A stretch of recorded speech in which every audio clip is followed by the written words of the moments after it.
lots of ways to be misunderstood, but sometimes we're misunderstood in a way where what we said, the words were heard, but the meaning is distorted and sometimes made completely opposite, where it can be taken in a different way depending on the context or the context of what the other person was thinking. That's why I like working with kids, because sometimes they hear the things that we say and they hear it in a totally different way than what I was anticipating. But when you stop and look from their perspective, it makes sense. You can see why they heard that. And sometimes it's not wrong. It's just that's not the way that I intended it, and I can specify my meaning then. Or I like kid books because they do that. They take something that's been said and show how it can be twisted around, and the same words could mean something else. Uh, this isn't maybe the best example, but just flipping open Winnie the Pooh here and reading for a few pages, I came across one.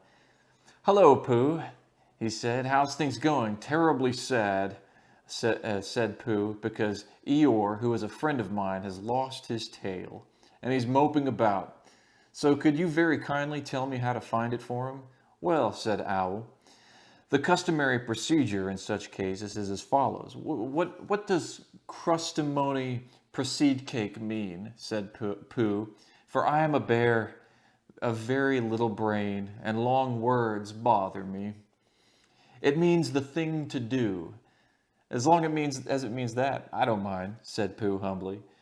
"The thing to do is as follows. First issue a reward. Then—" Just a moment," said Pooh, holding up his paw. "What were you saying? You sneezed just as you were going to tell me."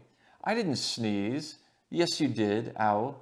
"Excuse me, Pooh, I didn't. You can't sneeze without knowing it." "Well, you can't know it without something having been sneezed. What I said was, first issue a reward." "You're doing it again," said Pooh sadly. So the word tissue is there, but it's the T at the end of the word first, and issue was the next word. So it's there, but the context was misunderstood by Pooh, and Owl thought he was saying one thing, Pooh heard another, and it just created a mess. But sometimes we do that with the way that we've been taught in our modern way of memorizing scripture. It's not necessarily bad, but we have to just be aware that when we take a simple verse without remembering the context, that maybe we're hearing tissue when it's really first issue a reward.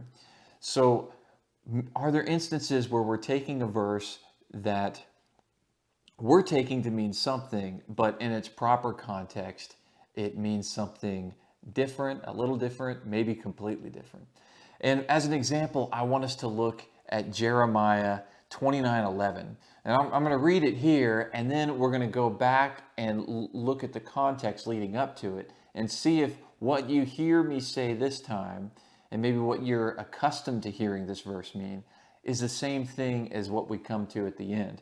So the verse, Jeremiah 29:11 says, "For I know the plans that I have for you, declares the Lord, plans for welfare and not for calamity, to give you a future and a hope." Now, if we go back to chapter 26, we see God sends Jeremiah to prophesy, to stand at the gate of the temple and to proclaim to the people that we're going to the temple to worship, and that what the word of the Lord is. And we see that the prophets and the priests there, the ones that should have been more responsible to take care, to receive, understand, and apply, to disseminate God's word to the people, they're the ones that seem most opposed to it, because they respond when Jeremiah starts speaking the word of the Lord. He must die because of what he's prophesying. And it was some of the officials and nobles and some of the people that rose up and protected him. One named in verse 24 at the very end of chapter 26, Ahikam the son of Shaphan. And it's very interesting if you just note the sons of Shaphan all through this book, as Shaphan was a scribe at the time of early in Josiah's reign when they found the book of the law. Hilkiah the priest found the book of the law and gave it to Shaphan. So we go from there to chapter 27.